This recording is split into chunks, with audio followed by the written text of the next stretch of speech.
Okay, let's continue for our revision for circular motion chapter. So let's start with number one. Oops.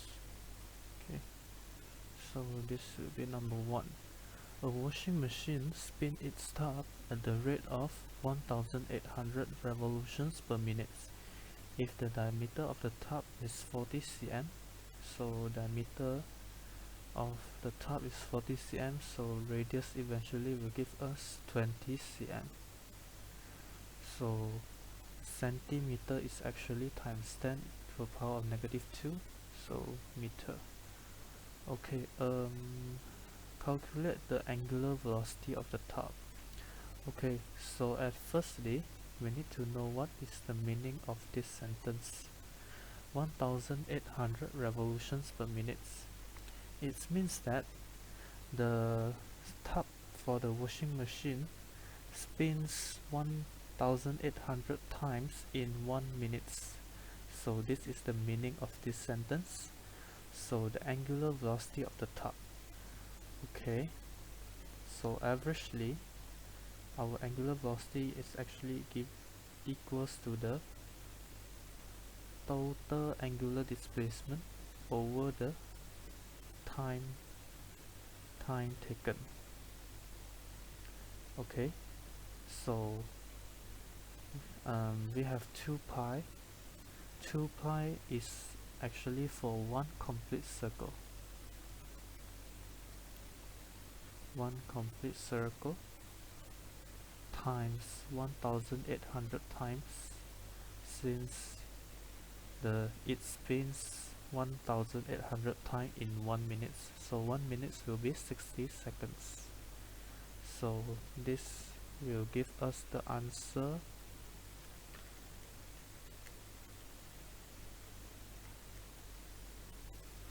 188.5 radian per second. So this is for question part A. As for part B, so the angular velocity of the top, okay, there is a formula for the relation of linear velocity and the angular velocity as we discussed from the previous video. So the formula is actually equals to V equal to R omega. So we have omega, we have R, so we can directly substitute times 188.5, so we get power of negative 2 times 188.5. So our final answer will be 37.7 milli per seconds. So this is our first questions. Okay, so let's proceed.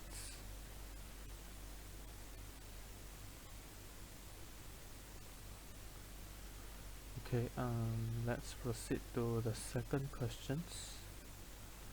A model car moves around a circular track at the radius of 0.5 meter at 2 revolutions per second. Okay, what is the angular velocity? Okay, angular velocity for 2 revolutions per second, 2 revolutions per second in 1 second. This one is not necessary to be written, so actually you can write directly as 2 times 2 pi is also acceptable. So our angular velocity is actually equals to 4 pi radian per second. So 4 pi is also known as 12.57 radian per second. So what is the period? So here periods mean time taken to complete one circle. Complete one circle. So actually, if two circle we have the um, if two circle we have done in 1 second, so one circle actually the time taken is actually 0.5 seconds, or you can write in terms of formula, is also acceptable. So here, for as for one circle we have only 2 pi and not 2 times 2 pi, so we have one complete cycle which is capital letter T. So our average angular velocity is actually 12.57 is equal to 2 pi over t. So our t eventually is equal to 0.50 seconds. So this is for questions B. So let's proceed.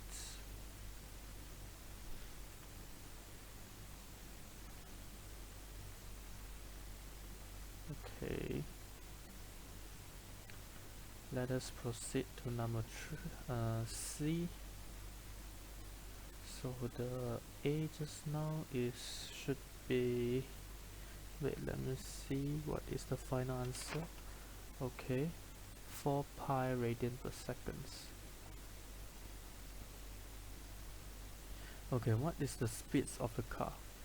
Okay, same as from the previous question, which is the relation between the linear speed and the angular velocity. V is equal to r omega.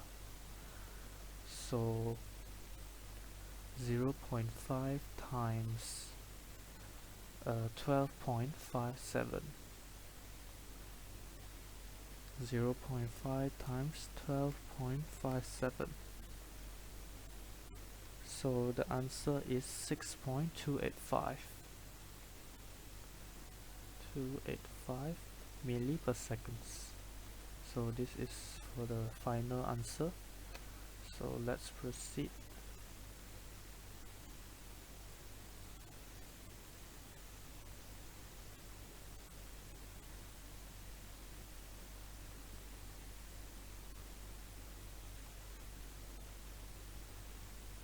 So this is for D.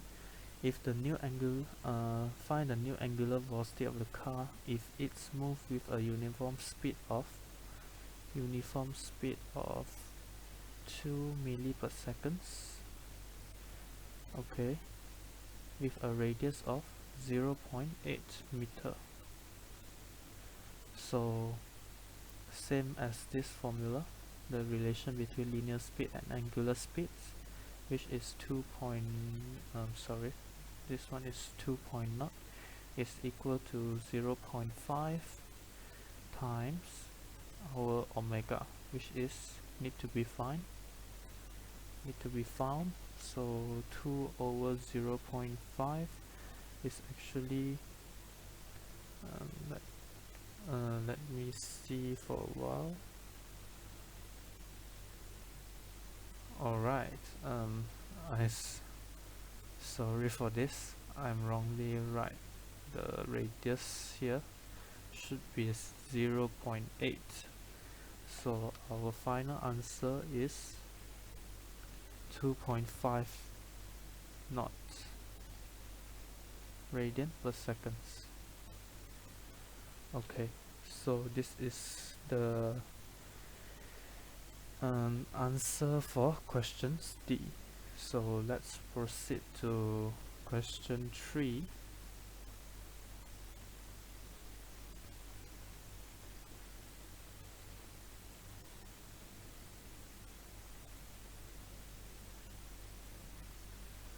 Okay, question 3. So a coin of mass of 20 gram, which is 0.02 kg as the standard form for the mass, okay, is placed on a rotating horizontal circular disc. The coefficient of static friction between the coin and the disc is 0.40, which is mu is actually 0.40. Okay, and the distance between the coin and the axis of rotation is actually equal to 0.5 meter. So this means that our radius is actually equals to 0.50 meter. So if the coin is just about to slip, okay, is the coin just about to slip, so find the velocity of the coin. Okay, let me explain this for a while. Let me draw a circle. So this is the center of the circle.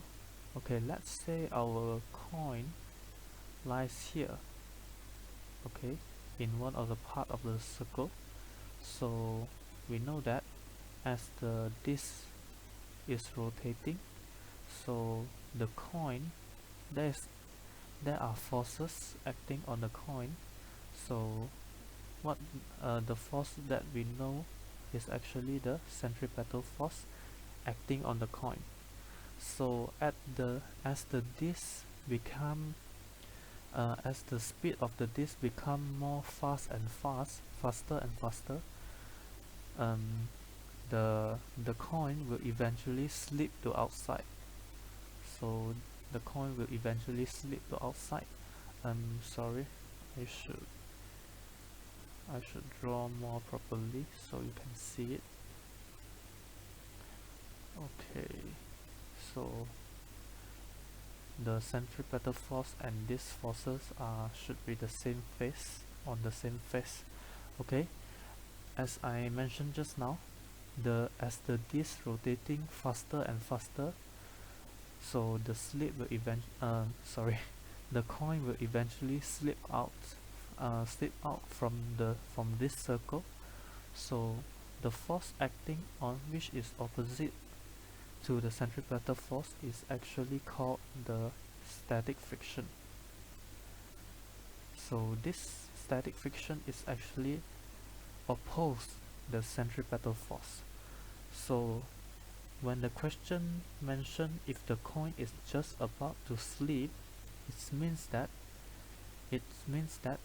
the static friction is balanced by the centripetal force, which is the centripetal force is actually equals to static friction.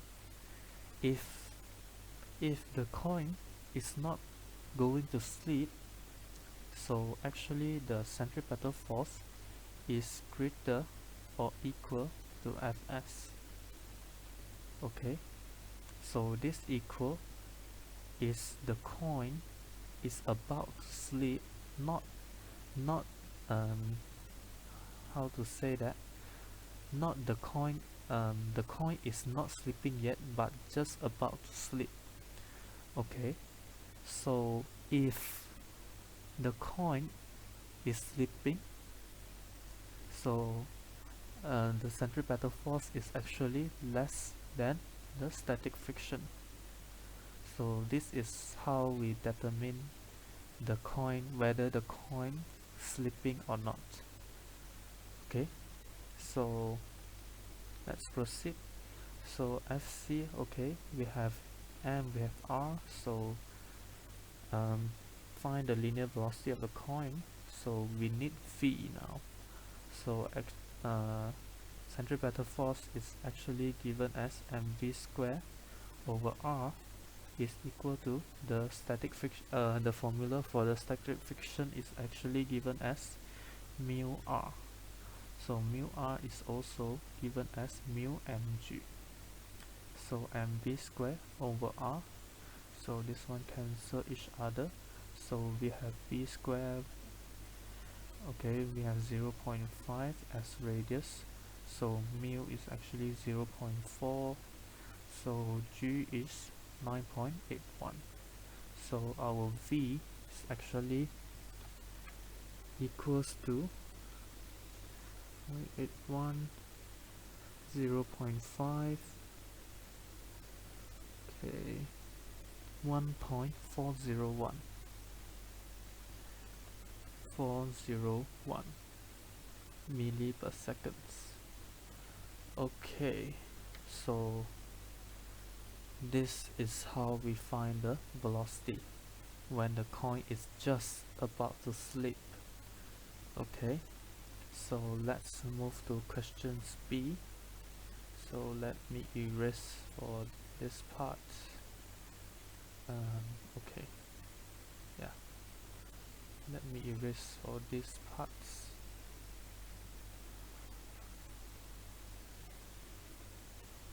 So I write the final answer for the velocity, which is equal to 1.401 milli per seconds. So as for B, what is the centripetal accelerations? Okay, centripetal acceleration, we know that is actually given as v squared over r. So 1.401 squared over the r. So what is r? The r given is 0.5. Okay, 1.401 squared or divide by 0.50, 3.926 milli per seconds, milli per second square. So this one is the final answer. So the limiting frictional force, okay, as I mentioned just now, the limiting frictional force is actually given as mu r, which is also mu mg.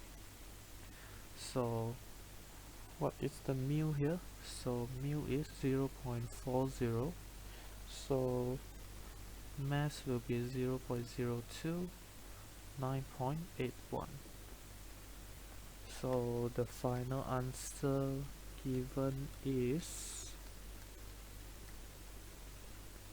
0.07 Newton.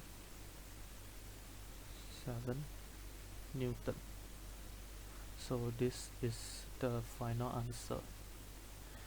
Okay, I hope you can understand further after watching this video. So have to understand the concept before answering the questions. So let's proceed to number 4.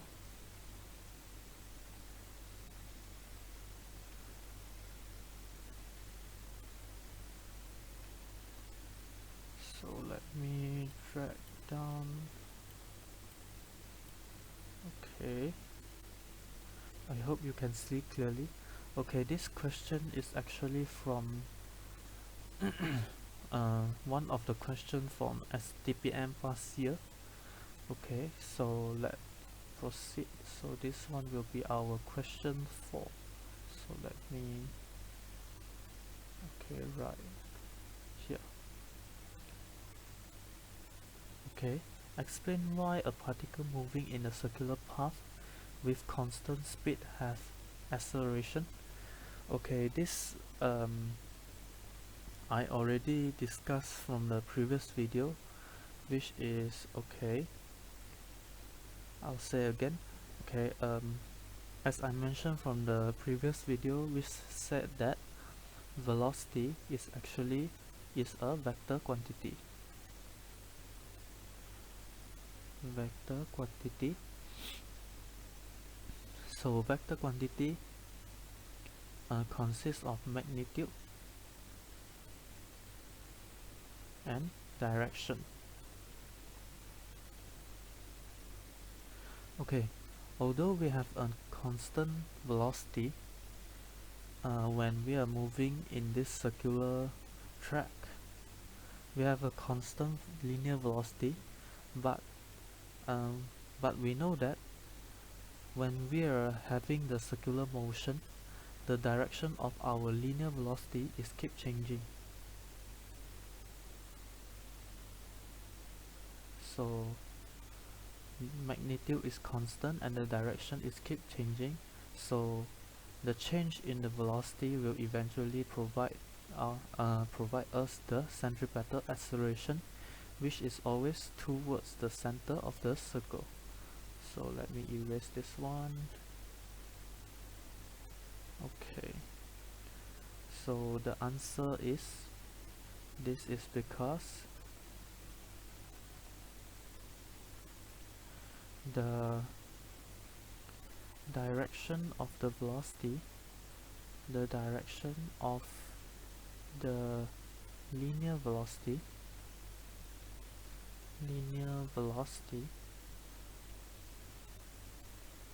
is constantly changing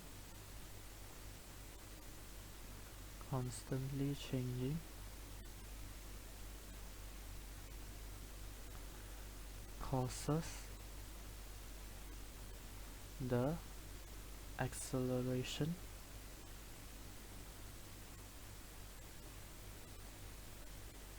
axis.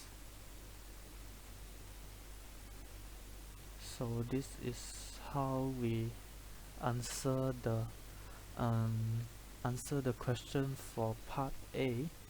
So the so I mention again, the change in direction of the linear velocity, which is constantly changing, causes the centripetal acceleration appear, which is always pointed towards the center of the circle. Okay, so this is for question A. So let's move to question B. Okay, question B here. So a particle moved from position A to position B in a circular path with radius r with constant speed v in time t. Okay, let me write down the symbol given here. So r v in time t. Okay, draw a vector diagram for the change in velocity. Okay, so this is our circle. Oops, it's too small. So this will be our circle here. So this will be our v1. So this is our v2. Okay, as we know that, as I mentioned from the previous video as well, okay, since velocity is a vector quantity, so we can represent it in terms of vector diagram. So this one will be our direction of v1, this one will be our direction of v2.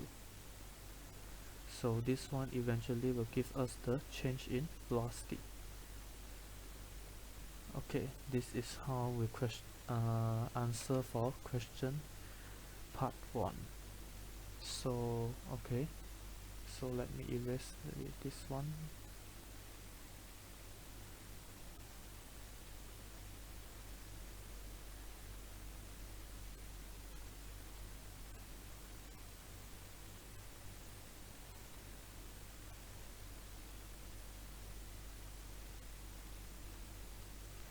Okay, let's move to part B here. So part B number 2. So show that the angle between the velocity at A and B is actually v delta t over r. So it requires the formula for this angular displacement, which is from part A to part B. So we know that the basic formula for the arc length is actually given as radius times the angular displacement. Okay, this one is arc length, this one is radius, and this one is angular displacement. Okay, so if we divide both sides by the time taken for velocity A to become velocity B, okay, so this one will be our v. This one should be right in terms of delta t, which is change in time. So okay, r theta over t. So the question asks for the angle between A and B. So our angle here should be v delta t over r. So this is how we derive for the angular displacement. Okay, So let's move to number 3. So derive the expression for centripetal acceleration in terms of v and r. Okay, let's say we have an arc length. Oops, let me draw more properly. Okay,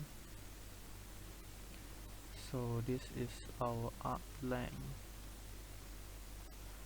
So this is A and this is B. Okay, so this one will be our displacement. Okay, consider velocity. Let's say our particle here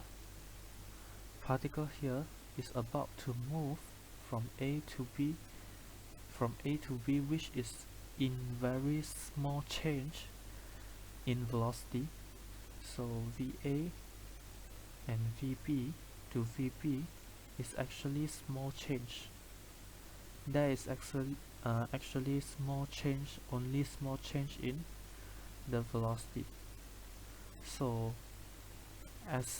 since there is only small change for the distance, so the straight line here from A to B is actually approximately the same. I'm sorry, it's actually not actually, should I say approximately same for this distance and this distance. So we can consider these two distance are approximately the same. Okay, since there is only small change in the angular velocity, so we can, okay, so this one will be VA, this one will be VB. So since there is only small change in the for the change in velocity, so the angular displacement, which is very small, is actually equals to change in velocity over the velocity. Okay, so this velocity can be equal to VB and VA since these two magnitude are the same magnitude. So our angular displacement is actually equal to the small change in velocity over the original magnitude of the velocity. So this one will be our new formula for the angular displacement. So we can directly sub this. Okay, this one is equal to V, small change in V over V is actually equals to V delta T over R. So this is how we determine the acceleration. Okay, let's us proceed. So delta V over delta T is actually given as V squared over R. So finally A is actually given as V squared over R. Okay, so this is how we find the formula for the acceleration. So I hope you understand. If there is any question, please comment below on this video. So okay, let's proceed to the next part.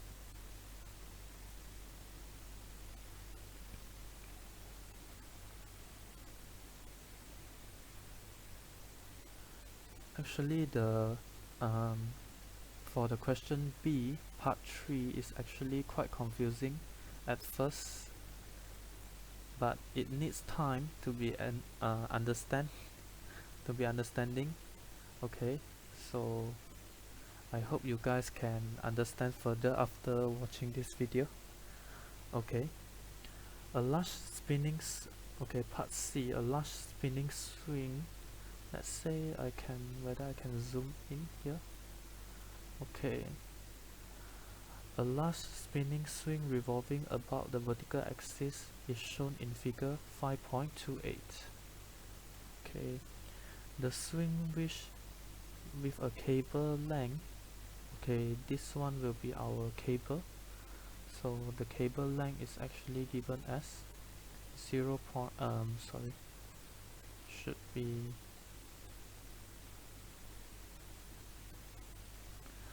8.0 meter. Okay, and boy with a mass of 70.0 kg. Okay, including the chair he's sitting on, and are swung from the edge of the rotating disc with a radius of 5.0 meter, which is here to here only. Okay, so the ball is moved from the horizontal circular path with a cable, making the angle inclination of 50 degree. Angle of inclination. Okay, this one will be 50 degree. Neglect the resistance and the mass of the cable. So sketch the force which acts on the body. Okay, so the question requires us to represent the force on this boy. Okay, so let's say this is our boy who's sitting on the chair. Okay, so this one will be our cable here. So we know that the mass, there is a weight for the mass of the boy and the chair, so this one will be our weight. So, and here there will be a tension for the cable which is rotating, so this one will eventually give us the tension of the cable. Okay, so this is how we determine the force acting on the boy. Okay, so calculate the tension of the table for part 2. So let me, okay, so let me draw here. Calculate the tension for the cable.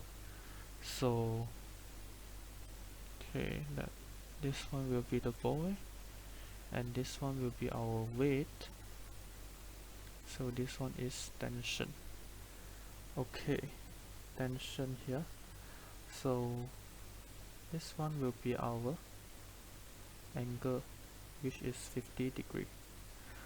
So we know that this tension of the cable can be resolved into two components, which is vertical component of the force and also horizontal component of the force. So this one is denoted as Ty and this one is denoted as Tx. Okay, so we need, okay, so let me resolve it properly first. Okay, so as we can see that Ty and the weight is on the same phase, but with opposite direction. So Ty is actually given as mg. Okay, not Ty, should be, okay, Ty is also can. So our Ty is actually given as T cos theta, T cos 50 here, T cos 50. Why cos? This is because the angle starts from the normal, so our vertical component should be cos instead of sine. So this one will be our mg. So the m here is given as 79.81. So this one will be our tension. okay, times 9.81, so cos divided by cos 50, so this one eventually will give us 1068 Newton. Okay, so this one will be our question 2. So determine the speed for the boy. Determine the speed of the boy. Okay, the question require us to find the linear speed for the boy. Oops, not. Okay, so linear speed for the boy when he is undergoing the circular motion. Okay, as we know that the tension X is pointing towards the center of the circle, as you can see from this diagram. So this one will be our tension X. So this tells us that the tension X, which known as the horizontal component for the tension of the cable, is actually pointing toward the center of the circle, is actually given as our centripetal force, mv square over r. So Tx is actually given as T sine 50. So this is our mv square over r. Okay, the problem is, okay, let me erase this one so you can see properly. As you can see that the length, the radius of the circle is actually is from the boy to the pillar of this, okay, rotating this, okay, should be, so the radius should be from the pillar to the boy, but the question gives us only until here, which is 5 meter and not from the boy, and thus we need to find another distance from this at the end of the pillar until to the boy here. So we need to find the distance between here to the boy. So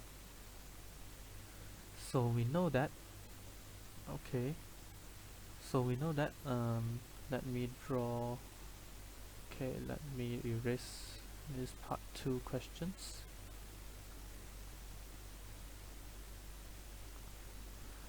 Okay, so we know that the length of the cable is actually given as 8 meter. So we have the angle which is 50 degree. So this one will be our unknown.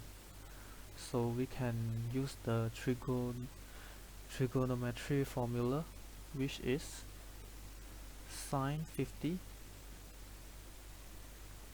is equal to our opposite direction divided by the hypotenuse.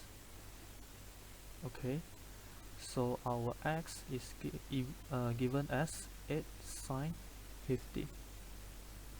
So our true radius is actually equals to, okay, 8 sine 50 degree plus the 5 meter, which is from the pillar to at the end of the rotating disc, 5.0. So this one should be our true radius. Okay, so we can directly sub this tension. Okay, tension just now should be 1068 sine 50 equals to 70. So okay, so v square is our unknown here, so it's sine 50 degree plus 5.0.